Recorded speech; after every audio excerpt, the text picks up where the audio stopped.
Life with Mary Walter.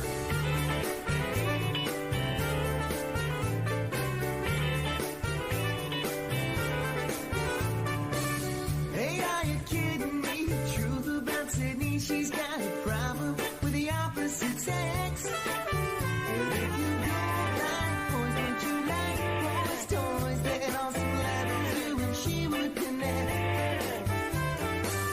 Hey, are you kidding me? The truth about Sydney, she's got a problem with the opposite sex. And if you wonder who's to blame, tell me how the hell she get a man's name.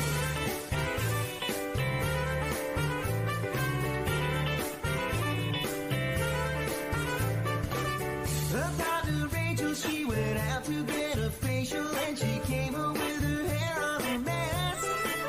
She smelled like perfume with bones and painted fingers, painted toe, and a freaky grandma lipstick stain on her dress. Her daughter Rachel, she went out to get a facial and she came home with her hair on a mess. Well, Sydney thinks they are exclusive, but her Rachel is elusive at best.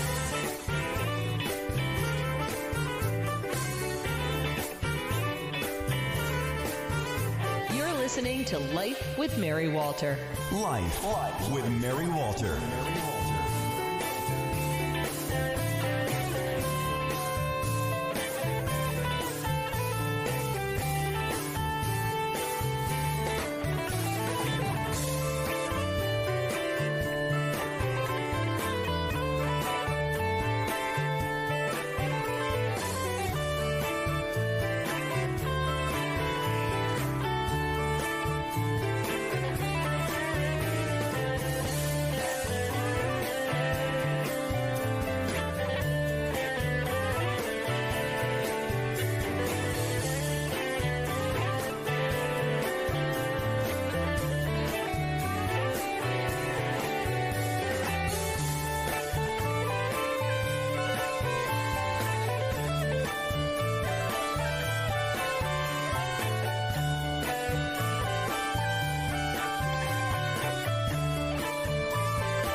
Sydney's sister Sadie both grew up in Haiti, where she's well practiced in the art of voodoo.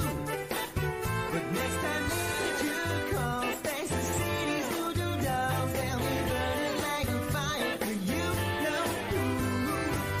Her sister Sadie both grew up in Haiti, where she's well practiced in the art of voodoo. But with her love return, Rachel won't be flirting, no. Life with Mary Walter. Oh, yeah, yeah.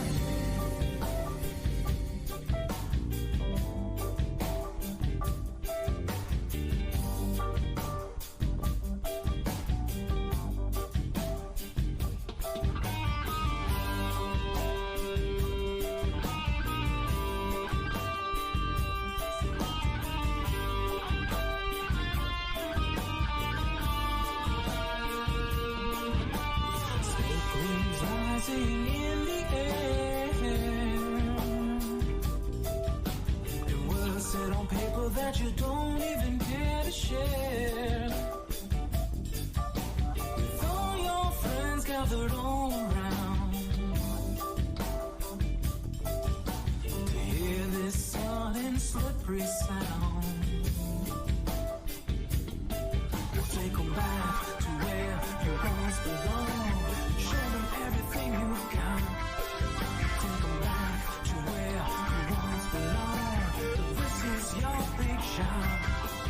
Take them back to where you once belonged.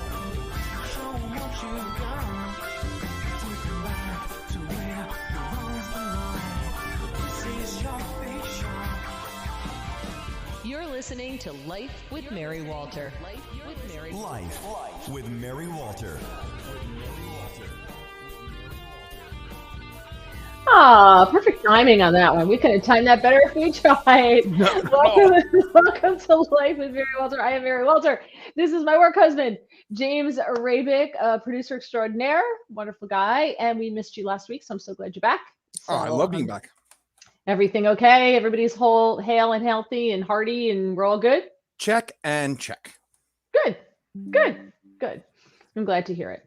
But we're going to have an abbreviated, probably the show will be out a little bit early today, just because tonight I will be on starting at 9:00. I will be on Sirius Patriot Channel 125 in for Stacey Washington. Stacey's at Mar-a-Lago for President Trump's announcement tonight, whatever it is he's going to announce. Pretty much everyone thinks he's announcing that he's running for president, but with him, you never know. No. So we'll be taking it live. We'll get the president's speech live from Mar-a-Lago. Stacey will be calling in before and during and afterwards. And of course, I will be talking to you to find out your thoughts about whatever it is Trump has to say tonight. So I will be on from 9 p.m. to midnight Eastern time tonight there on Sirius Patriot 125. Tomorrow. Am I working tomorrow? No. But Thursday, my schedule, my whole week was totally empty. And then the dominoes just started to fall. But I'm grateful for the work, so I'm not complaining. Thursday, I will be in for David Webb. Is that Thursday? Thursday, I'm in for David Webb, 9 a.m. to noon on Sirius Patriot 125. Saturday, I will be on the Wendy Bell Show on Newsmax TV. That airs several times over the weekend, but I believe the first time it airs is Saturday at 4:30 p.m. But it's on Newsmax. It'll be on Newsmax several times, Saturday, Sunday, and I think even Monday morning. You could just, check it out if you want to. And then on Monday, I will be on the Chris Salcedo Show on Newsmax TV, somewhere between like 4:30 and 5 o'clock Eastern time. A lot of plugs. You know what I'm doing? What are you doing? I'm sitting right here. Oh, good. Well, I'm glad you're here with us. I'm a step behind you. I'm officially jobless. I'm right behind you.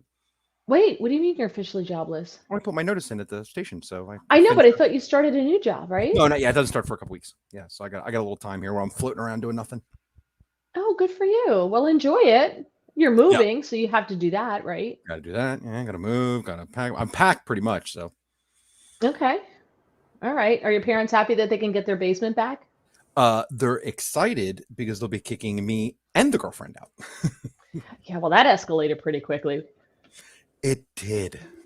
It has. I haven't named her yet. Isn't that funny? I'm going to sidestep that, and I'm not going to say a word. I think we can say her name now. I think we're okay. That's up to you. Well, her name is Tina. So, I guess, by the way, for the record, I guessed it when you first made the announcement that you were seeing somebody. I guessed it. Boom. So we've watched that footage now a million times, and I realized twice I said the words they, which automatically meant you knew her cousin, which probably I'm sure you knew anyway because you just have that womanly instinct that she talked about. But the minute I said they twice were watching, I'm like, oh, wait a minute. I gave it away twice. It was so, you didn't even have to do that. It's so easy. Such an easy guess for me. I was sure you didn't know. I was like, there's no way she knows. And Tina was like, she knows. She's right. Tina's right. I get it. So listen, we have some, look at this. We got some early birds in here. Oh, well, hold on. That's because this one is Porm Span. So you get blocked. Yeah, definitely blocked. So there you go. But let's see. Al is here. Hello, Al. Sir. Bill is here. Welcome, sir. Pete is here from Louisville. Pete, by the way, gave us the idea of gave me one of the topics for tonight. He suggested it. Oh, thanks, Pete. James here from Arizona. I want whatever that last song was. How can he find it? Smoke Rings, and I haven't finished putting up our site yet, but I'm pretty sure by next week I'll have the site finished. Moving's been a little tricky with that. That song's called Smoke Rings, by the way. By Three Noodle Stew, right? Mm-hmm. It was on our album Blueprint Blues, which is a Steely Dan quote.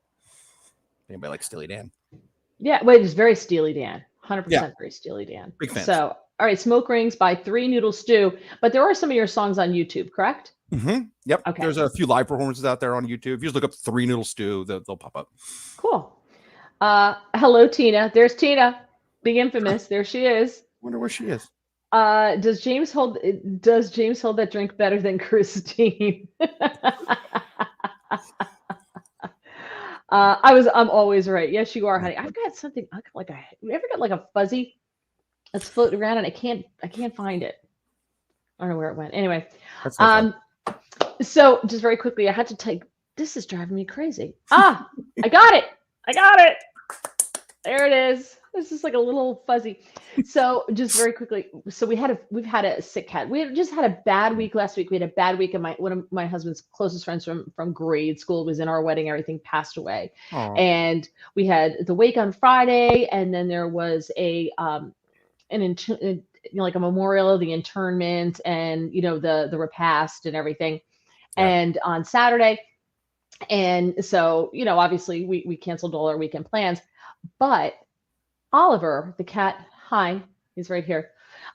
He's our handicapped cat. He's the cat who has the back legs that are, steel and wire because he got run over by a car and they thought they were, instead of amputating his legs, they saved them. But he could never go through a metal detector at the airport ever. Like he will light up like a Christmas tree. So he wasn't eating. And it had started earlier in the week. And by the time Friday rolled around, we realized that, we had realized it before. I called the vet. He hadn't really eaten a substantial meal since Monday night.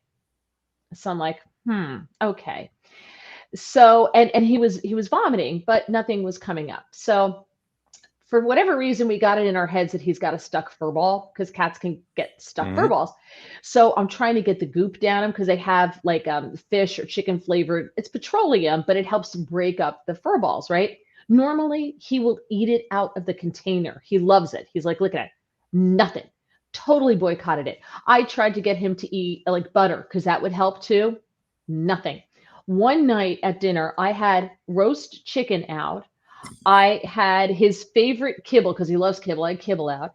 I had a little tiny bit of like some some wet canned food out. I had just a pile of treats and I had a pile of dried bonita flakes. Ooh. He sniffed everything he wanted to eat and he just walked away.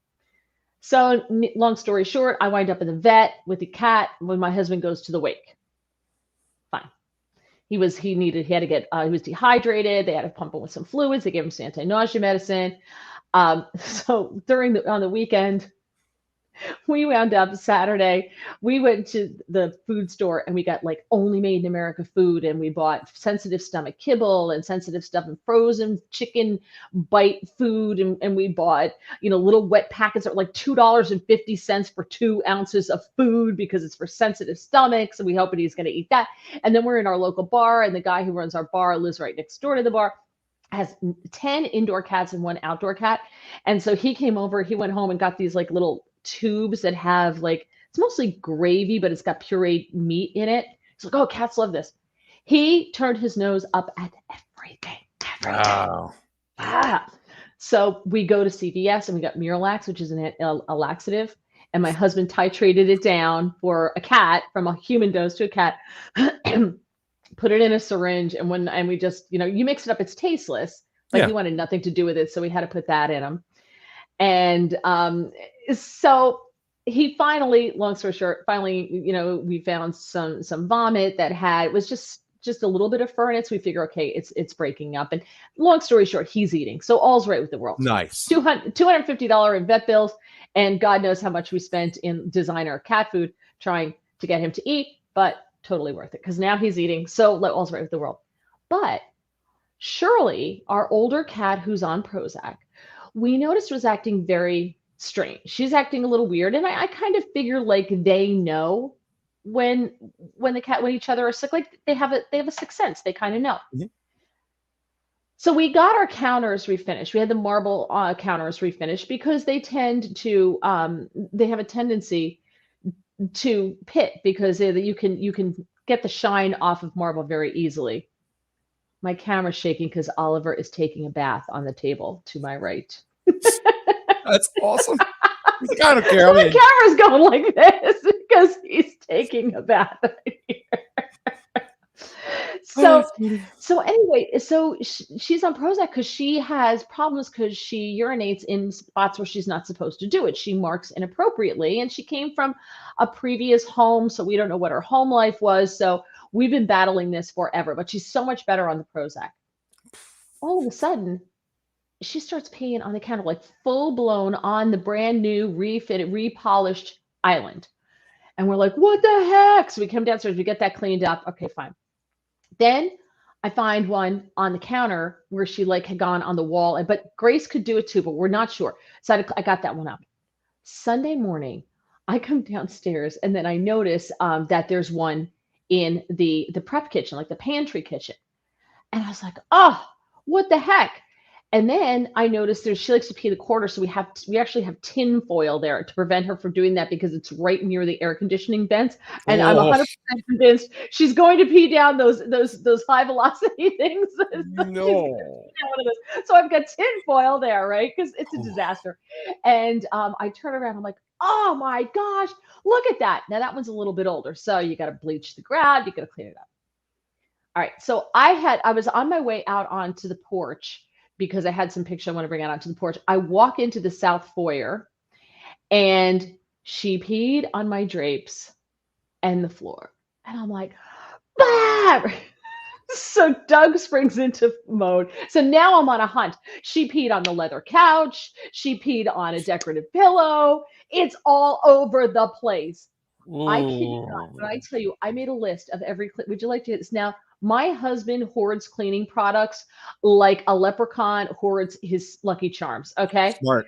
He has every cleaning product known to man. He's that guy who goes to Home Depot and goes, look what I found. And he doesn't just buy like a bottle of it. He buys like the jug just in case it's really good. So we have so many cleaning products. We actually have some of them in our shed behind the house. Everywhere. At one point, I wrote down everything that we had out. We had Clorox Biostain and Odor Remover, Rug Dr. Pet Formula Carpet Cleaner, 409, Urine Gone, Clorox Cleanup, Resolve Urine Destroyer, Tilex Mold and Mildew, Resolve Fabric and Upholstery Cleaner, Swiffer, because we had a Swiffer out, Zep Hardwood Floor Cleaner, and OxyClean and Vinegar, which is what we spoke to be the drape in. So my husband was so excited while he was out there, excuse me, he found a container of Tilex with Clorox bleach in it because I've been looking for that for the bathrooms because that stuff works great on getting any kind of mold or mildew or out or anything like that. Because when you live at the shore, you've got mold and mildew year round everywhere. Mm-hmm. So he found it. So he refills the one. Now, our house now looked like a bomb went off in it. I had a big cushion from the leather couch that I took that out, took the cushion cover off, got this huge cushion I got all that out. I'm cleaning that. I've got the bucket, the drape in a bucket on a step ladder to keep the cats out of it that's soaking in OxyClean and vinegar. And then I'm doing like 18 loads of laundry because there are rags all over the place from cleaning stuff. He takes this container and he fills it and he's carrying it upstairs. All of a sudden I hear a crash and he never swears. And I hear swear. I'm like, what the hell happened? He goes, don't come over here.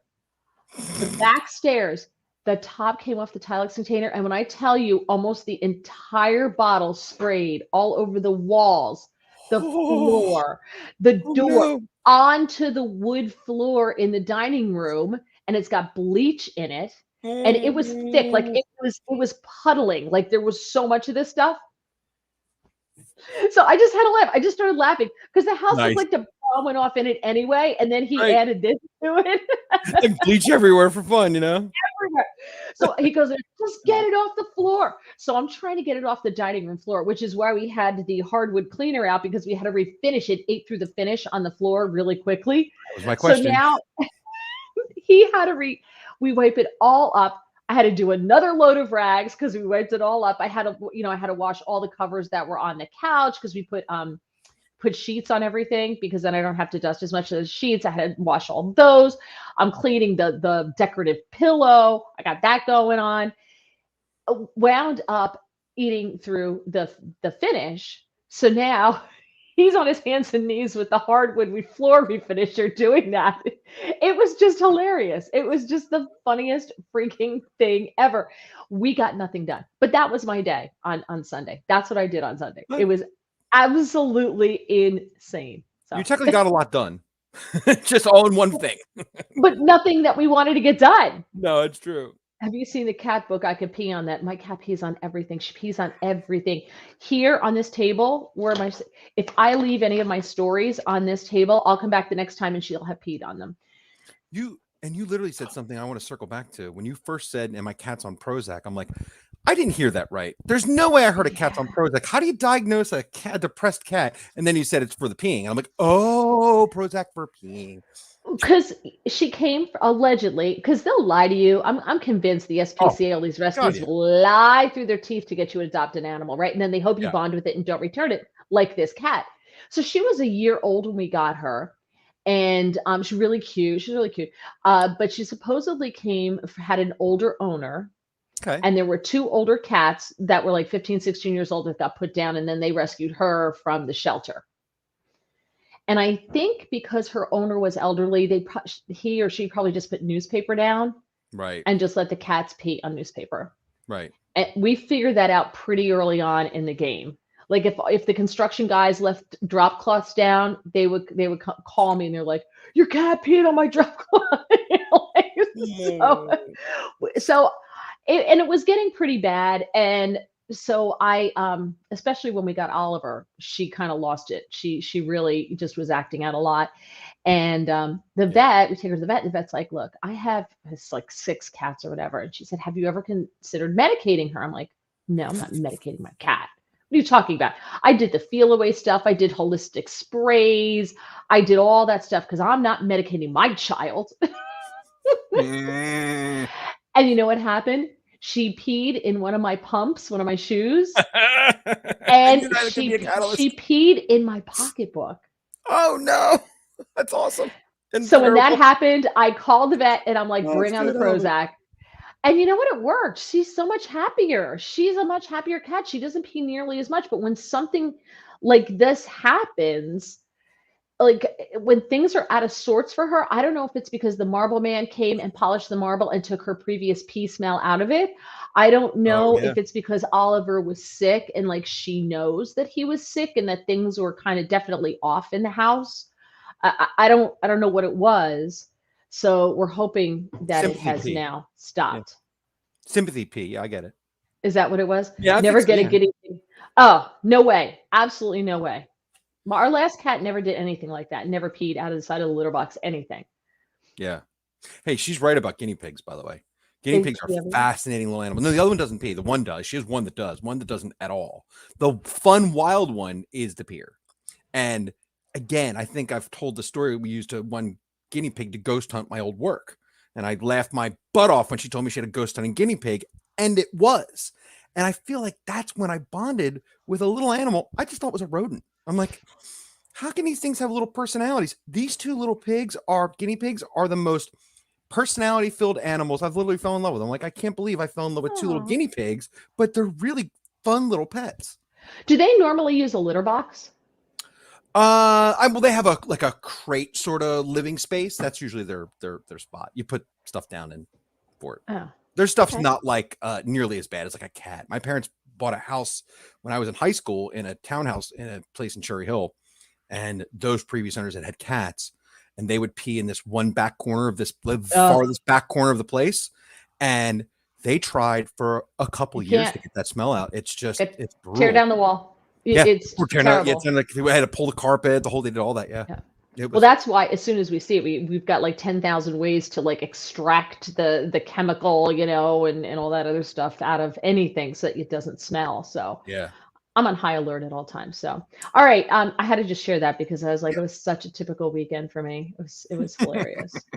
What is it? Blue used to almost be litter box trained. Almost doesn't count when it comes to peeing where you're not supposed to pee. That's not even close. Peas like hand grenades, Yes. Close enough. It's bad. So Pete sent me a note and he thought it would be a fun topic to talk about what you would go back and tell your 21-year-old self.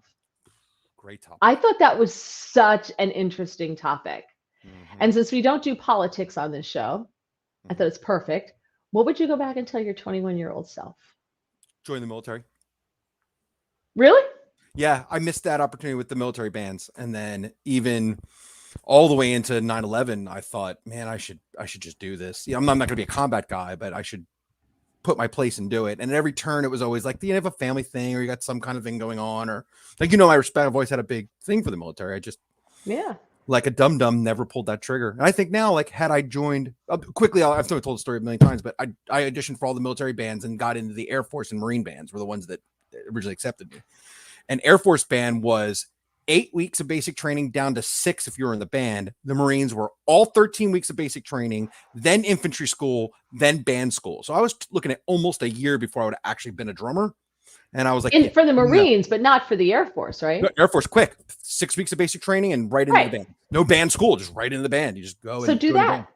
Well, I should have. I didn't. Well, I didn't get the Air Force. I didn't get in because of, I don't know. The story goes that Secretary of State Cheney did a bunch of military cuts, and the Air Force used to have 23 bands, and they moved them down to 13. That's how I lost my place. So, like, if you play French horn, you could join now, but I don't play French horn. So, and that How was all about when I was Glocken- 18. How about Glockenspiel? I do play glockenspiel, actually. I play mallets. Yeah, I do. Honestly, it gets better, because Tina says, honestly, it gets better. It's what she would tell her 21-year-old self. I struggled so hard the last few years, but now things are way better. Yeah, absolutely. Yeah. It does get better. When you think the things you think are the world ending when you're in your early 20s, when you look back in your early 30s, you're like, that's hilarious that I thought that was important. 100%. Also, You know- okay. Go ahead. No. I was going to the other important would be that partying your way through life, probably not going to fix your problems. Right. I know that sounds dumb, but when you're 21, you can really bury your dues and just go out and, like if you're a musician, you party, you live your life, you go out and you have this amazing time, but you don't realize that stuff's going to come back to haunt you.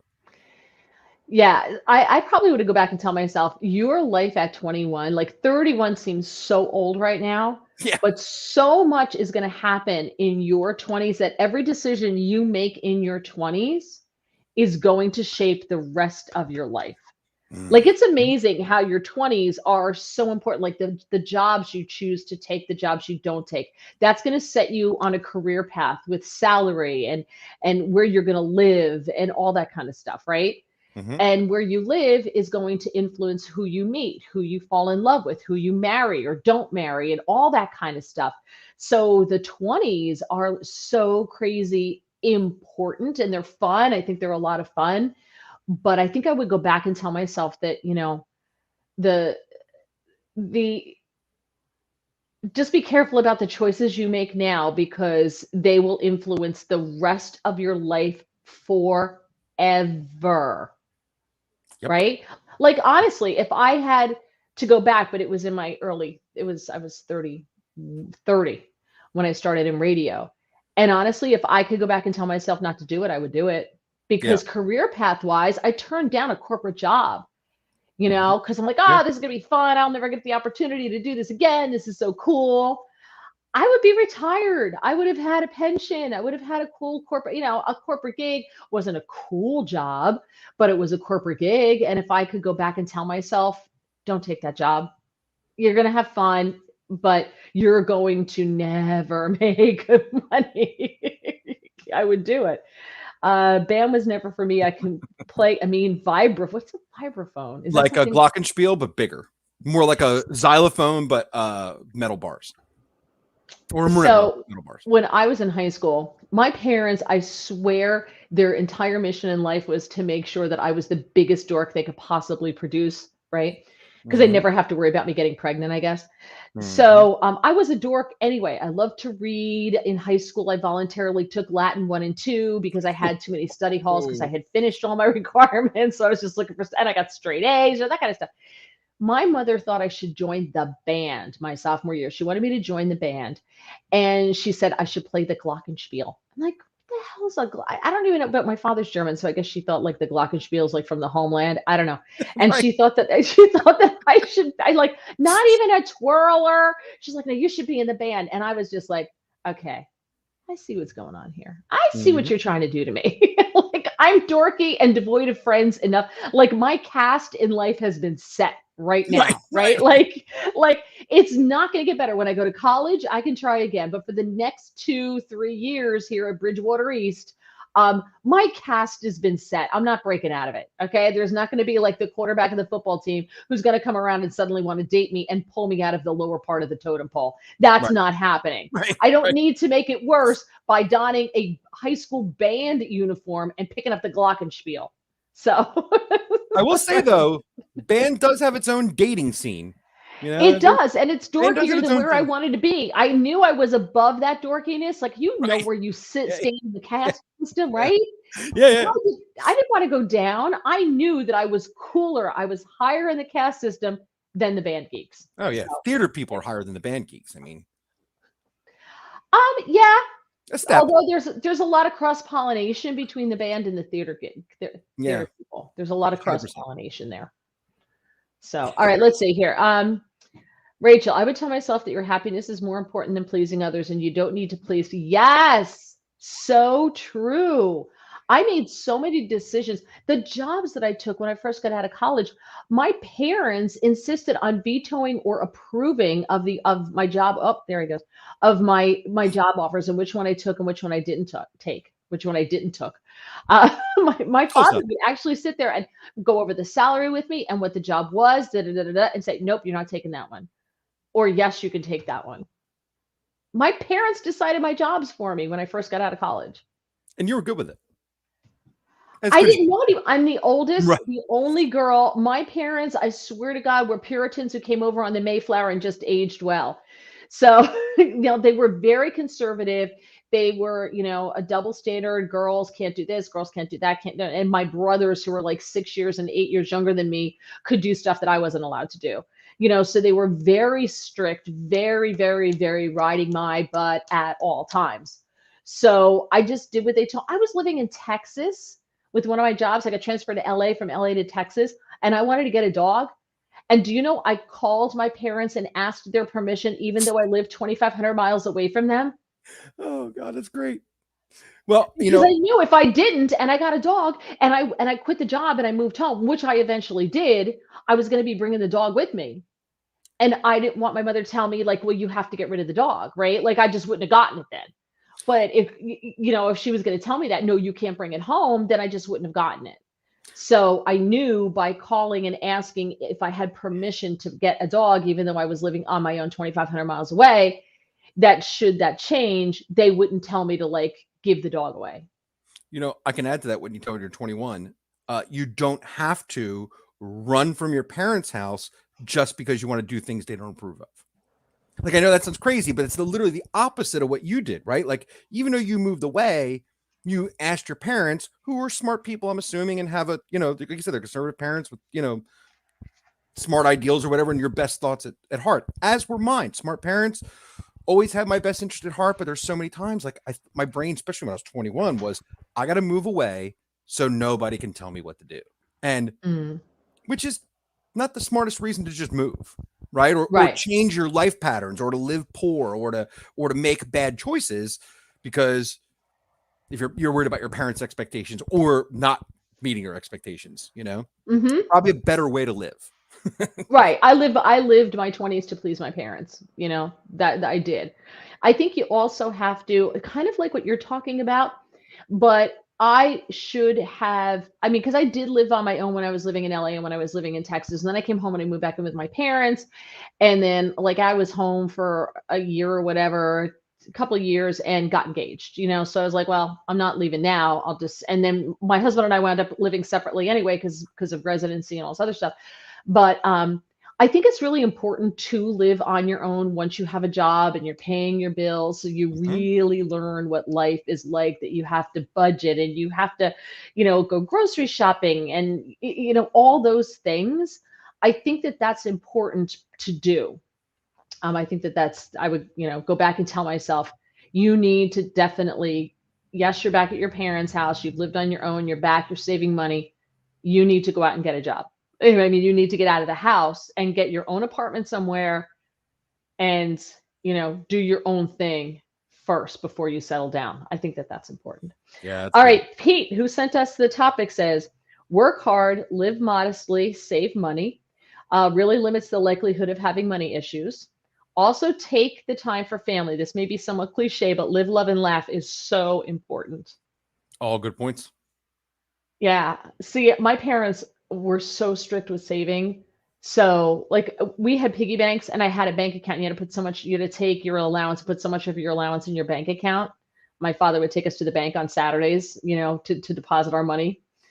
And what was left in my piggy bank, if I wanted to buy something, I had to ask my parents permission because they wanted to know what I was going to spend the money on. Because if they didn't approve, then you couldn't spend the money on it. So polar opposite for me was my savings was buying a piece of gear I probably couldn't afford and eventually selling it anyway to pay the rent. So, there was savings somewhere. Thank God I had a piece of gear. But maybe I could have just not spent that money on gear I didn't need and actually exactly. done And that. the live, love, and laugh part I think is important, but the family I think is more important to tell a 21-year-old than live, love, and laugh. Because when you're 21, you're like, woohoo! I am living. Because I was in college at the time. I was having a grand old time at 21, right? Yeah. I was in college, but I was working hard. I mean, I had to study hard because if I didn't and I didn't get good grades, my parents would have yanked me out of college. That was it. We knew that our parents always told us school is your job. Yeah. So you have to get good grades. You have to do your job well. If you don't do your job well, you're going to fail. And that's it. That's your job. So I did study really hard at school and I did get fairly good grades.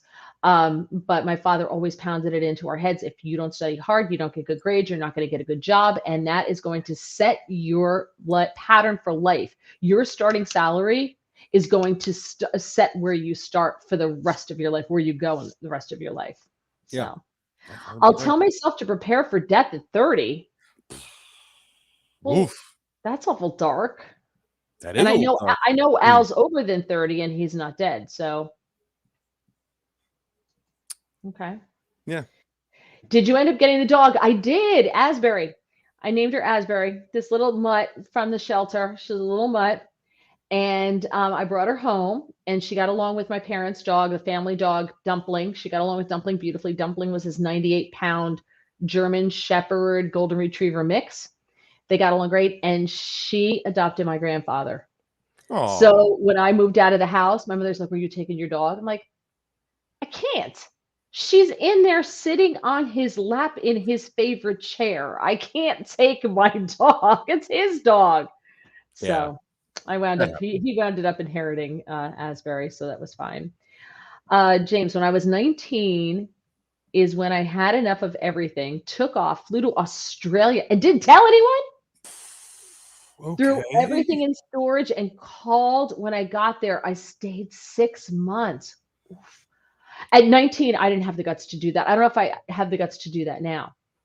And James, I don't know your age, but I'm guessing you're not 25 or 30, right? So you did it at a time like I'm guessing pre-cell phone, like when that was a real endeavor to go to another country where you're going to have a hard time figuring out how to communicate back with America. That's ballsy, man. That's really impressive. He had enough money to throw everything in storage at the age of 19. How did your parents not know that you moved your stuff out? Like my parents, my mother could have run the Mossad. She knew everything. Yeah. She knew everything. My mother would be like, where are you going with that? If I came home with a shirt on that she didn't buy for me, she's like, where'd you get that shirt? I'm like, I borrowed it from Oriana. Oh, yeah? Did you buy that shirt? It was just like, oh my God, she knew everything. Yeah, interrogation from your parents is the worst. My mom knows stuff I did in high school all the time. And I'm like, I don't even know how you know that story or what. But yeah, I remember she told me once, I knew about that. I one time was in the pit. I remember, I think it was for Greece in high school. So I think I was a junior or senior. I might have been a senior. And I ran off during one of those long dress rehearsals with one of the guys from the crew because he lived right around the corner. And I'll never forget because it's the only time in my life I did it. We drank Israeli whiskey, right? Oh, and and I came back bombed. I mean, bombed. Now you could have figured out I was bombed. That wasn't the problem. Because I yelled at the trombone player or something stupid. Like, don't tell me how to play bass. Like Keith Moon all up there from the Ooch, banging away at stuff, But she knew Oh that I my went to this guy God. Aaron's house and drank the whiskey. And I'm like, how do you know that?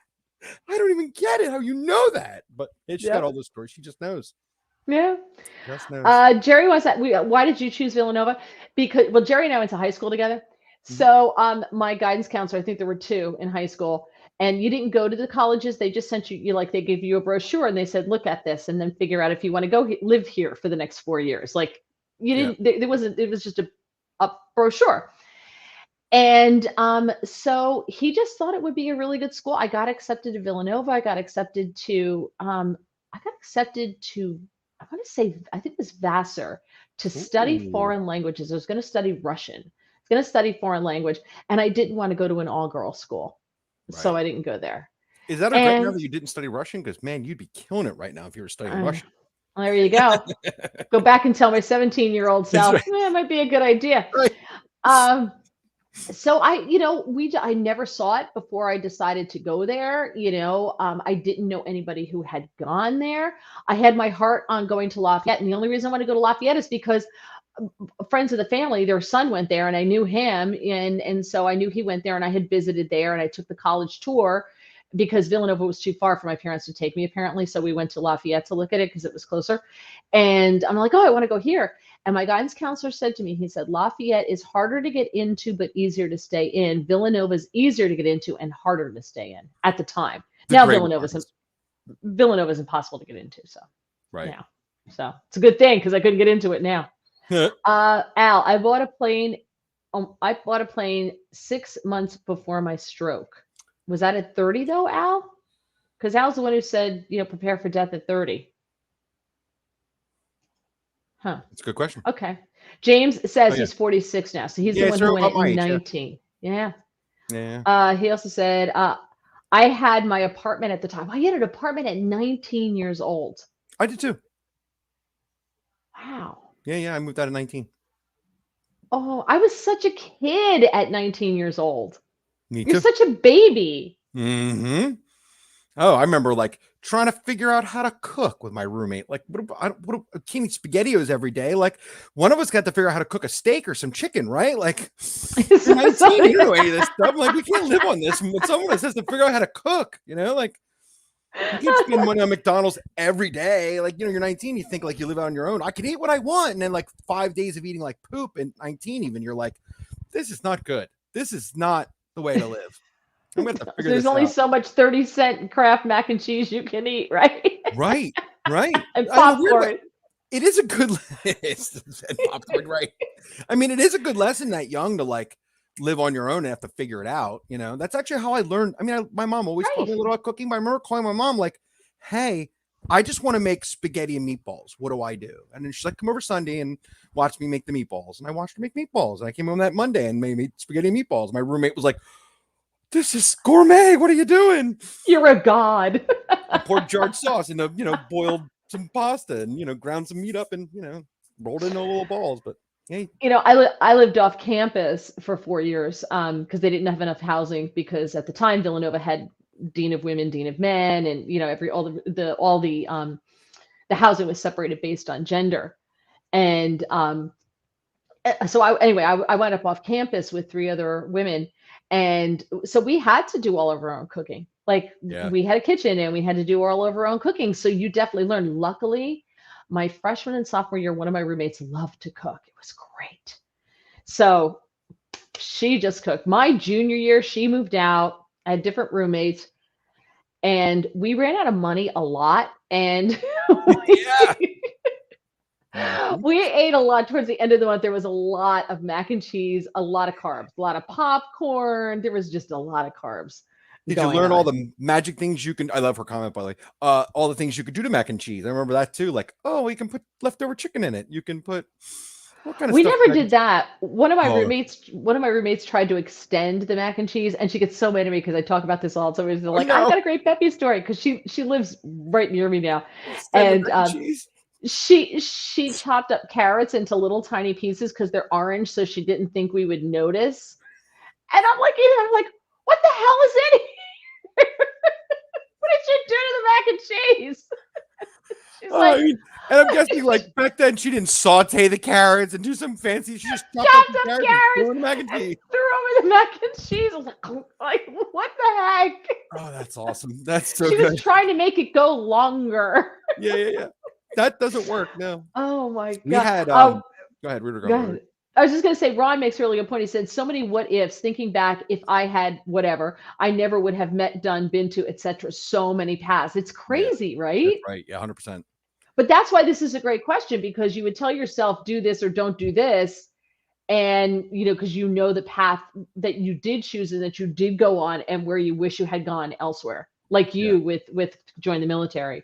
My life would have been very different. I'd be a senior master sergeant now, or some higher, enlisted, getting ready to retire. That would be a good point right now.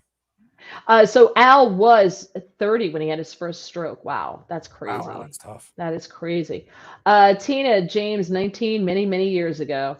Literally 30. Literally 30. James, the other James, speaking of cooking, I ruined hundreds of dishes before I started finding my niche. I may not be Michelin status, but I'm pretty damn good. Yeah, I've seen some pictures. He posts pictures every now and then. He is very good. Over on Getter, Ed says, plan for the future, but don't live every day worrying about it because you can't control it.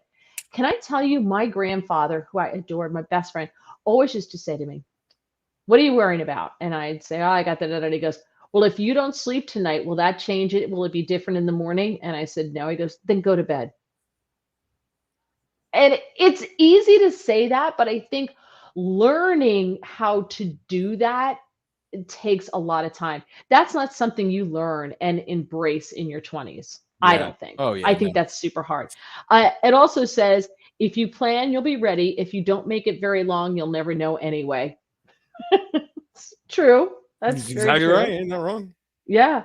I also want to tell everybody, because you can listen to the audio. We're up on Spotify and Apple. So the podcast, the audio of the podcasts will be on Spotify and Apple, and you want to watch them, you can always go to the YouTube channel, Mary Walter Radio. Just search on Mary Walter Radio, and you can watch any episode you would like. The one with Hans von Spakovsky last week was fire. He was really good. We had a good time with him, yeah. Also, like and subscribe. Yes. Thank you. Tina, after her, because we told the story a couple weeks ago, after the fun, slightly disastrous, having to do the walk of shame down my parents, did a great thing and cooked fettuccine alfredo for my very healthy parents, by the way. But nice. They ate it nonetheless. Good. It was really good, by the way. She did make good alfredo. From scratch or jarred sauce? From scratch. No, we nice. I'm impressed. I'm impressed. Yeah, bought supplies and she's like, whipped it all up, and I'm like, is this gonna be good? It was great. It was really good. Good. Italian sausage. She nailed it. Oh wow, that is fantastic. Now, was the sausage in the Alfredo or was it on the side? In the Alfredo. Yeah. No. Okay. Nice. Ron says my high school guidance counselor said I was too dumb to go to college. I have a bunch of published papers, patents, etc. He works for Bell Labs. He's really smart. Hello, sir. No dummy at all. Well, that's a perception sometimes. I mean, I know really smart people too. My buddy works for the NSA, and I think Lockheed Martin now is a sub job, but whatever. He doesn't come off as a genius. He just doesn't. Right. I mean, I love him, and I'm not saying he seems dumb, but he doesn't come off like a IQ that makes me seem like a chimp. You know what I mean? He just doesn't have that sense. But he does, and is. He's that smart. Jerry says, I would have told myself, don't work so hard at making a living that you forget to make a life. Yeah. Yeah, I hear that, but that's what I said to my husband the other day. I said, we're still at that stage. Like, we have friends who were teachers, cops, blah, blah, they're all retired. And we are still grinding. My husband's still working 10-hour days, like I'm getting off here shortly so that I could go work 9 to midnight, so I could go do Sirius, And I said, our whole lives, we pretty much have lived to work because our parents just really stressed to us. My father told me from the time I knew what Social Security is not going to be there for you. You're not going to get Medicare. None of that's going to be there for you. You're going to pay into it your whole life, and your generation is going to get screwed over, and you're getting nothing. So you better make enough money to pay the government to pay for everybody else and put money away for yourself because you're not going to get anything. And I've had every financial planner tell me the same thing. So my husband and I have lived below our means our entire marriage. Right. I mean, we bought our first real couch, the leather couch, the cap heat on, probably 8, 10 years ago. Right. I mean, we used to sit in our bedroom on the floor and eat our dinner watching TV for years and years and years. We did it forever. You remind me of the plaintiffs, my ex-father-in-law, right? Where Hmm. I think it's really smart. So this is actually a compliment. He's frugal in a sense where he doesn't waste money on nonsense, but he's not afraid to spend money on things he needs or wants, right? So like if they're going to go on a trip, he goes on the trip. He doesn't cheap the trip or make the Right. trip this, I got to save pennies by renting a crap car. Or they have great trips. But when he's home, he doesn't like go out every minute or waste money on nonsense goods around the house. You know what I mean? Like, the people I'm talking Right. about. And that reminds me of you and Doug, just from knowing you long enough. You guys have this smart sense of like how to be smart with your money, but yet when you have the chance to live, you live and you earn that living if you want. You know what I mean? You earn that chance Right. to go out and have fun, which is probably the right way as opposed to just mortgaging your life out just so you can Yeah. have fun, which And that's a good thing to tell your 21-year-old self. Be smart with your money. And if Yeah. you don't know how, you better find somebody who knows how to be smart and learn it. take it And from a learn guy, it. from a guy living in a parent's basement. It's really true. I mean, I know we probably don't have a demographic of, and actually, I don't think the next generation is that generation. If you studied that at all, that they're having way less sex, they're doing way less drugs, and they're getting better education. So, as much as we Yeah, but they're complain not about them, working. But Well, they're they're not not wor- working. but they're not working, right? Yeah. So they got all the tools and they're just sitting at home and they don't want to drive. They don't want to drive. that's They're the perfectly parents happy too. with their parents driving them around. They're never launching ever. But they Ever. could learn. I think that's an easier thing to fix than me. Let's say this was a Yeah. much harder, and people like me. I'm certainly not the only one who does this. Got. And by the way, speaking of careers, all I did was live for my career. Right, I wanted to work in the entertainment business, and I maybe sacrificed a marriage for it. I did a lot of that, and I forget whose point that was. That's really right. You can't just live in your life for your job and your career. Especially if that you end up was- at 49 living in your parents' basement going, did I make the right career choice? Was it worth working that hard all Right. the time? Right. I mean, that's a real things you have to think about. Yeah, no, I definitely made the wrong career choice. Absolutely, positively, no, I did. If I could go back and tell myself at 21, look, you're going to get an offer to work in radio. Don't do it. Right. It seems like fun. It seems cool. Take the corporate job. Trust me on this one. Take the Yeah. corporate job. You talk about spending money. Do you know it was 44 degrees here today? The heat's not on in our house. Right. We Yeah. don't have that. My husband's trying to see because everybody else turns it on October 15th. I'm going in November. I'm like, okay, honey. So I was going to make a fire today. Our neighbors, we were just talking about the water bill. Our neighbor's water bill is $90 a month. Ours is 40 to 45. She's like, how do you save money? I'm like, do you really want to know? Like, we do things like, so like from the air conditioner, like they water their lawn, they water the flowers. Well, we water our flowers too. The lawn can die, it'll come back. It's a weed. Doug took a hose, the hose where the condensation comes out from your central air. Yeah. We put another hose on that and we ran it into a bucket. So now the condensation goes into the bucket instead of just onto the lawn where you just have this one wet patch. Puts it into the bucket, and then he would take it and then ferry it around, and I would fill up the watering cans and stuff, and then water all the flowers from that Right. water. And it was all free and it didn't cost me a dime. This is almost another topic and maybe for next week, but I mean, that way of living is so much smarter. We've gotten so dumb with technology about living. We're just so like, just turn the tap on, just do that. My buddy has solar, but not the kind of solar where he connects to the power company. He built a solar farm in his backyard and rerouted his thing so he can either click on the solar to just run his house or use power when he needs it. Like a smart person who figures out how to live, I'm like, that's really, Yeah. really smart, guys. I love people who have those inventive ways to save money because I think that's so like, what's the word I'm looking for? Like when you lived out west in the 1800s, right? You just had to figure things Like out. homesteading. Yeah, like homesteading. But I think if you have a little bit of that mentality now, that's so much Yeah. smarter, especially with stuff on the rise. It's a great. Yeah. Those kind of things are so smart. Oh yeah, we lived in this house without air conditioning up until about 10 years ago. Yeah. No air conditioning, but I figured out how to cool the house. Free. Bud Bundy lived in his parents' basement. That's right, James did.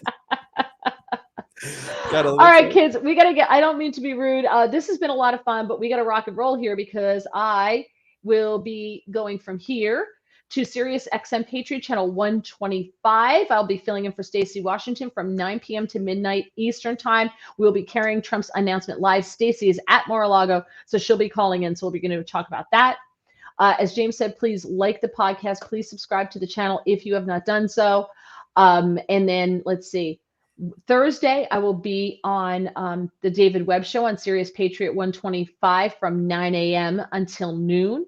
Saturday, I'll be on the Wendy Bell Show on Newsmax TV around 4:30 p.m. Eastern time. And then it also airs on Sunday and it airs on Monday, and it's all over the place.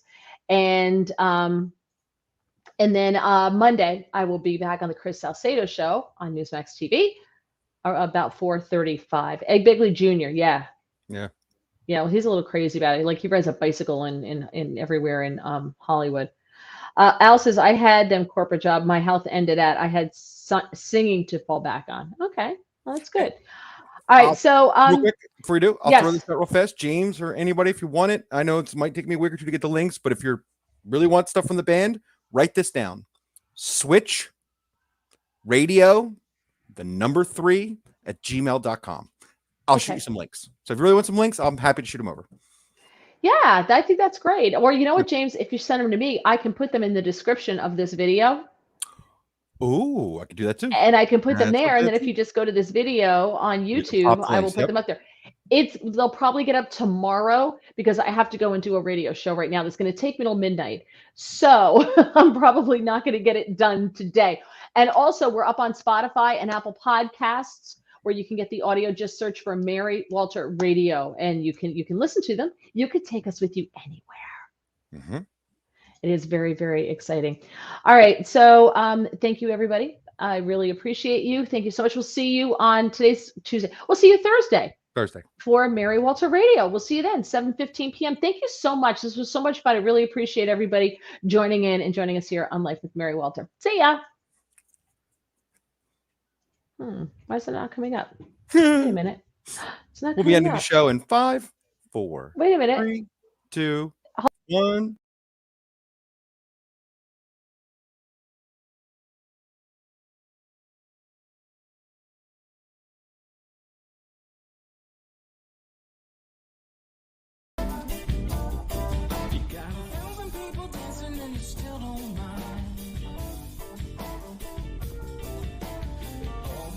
And you lose control.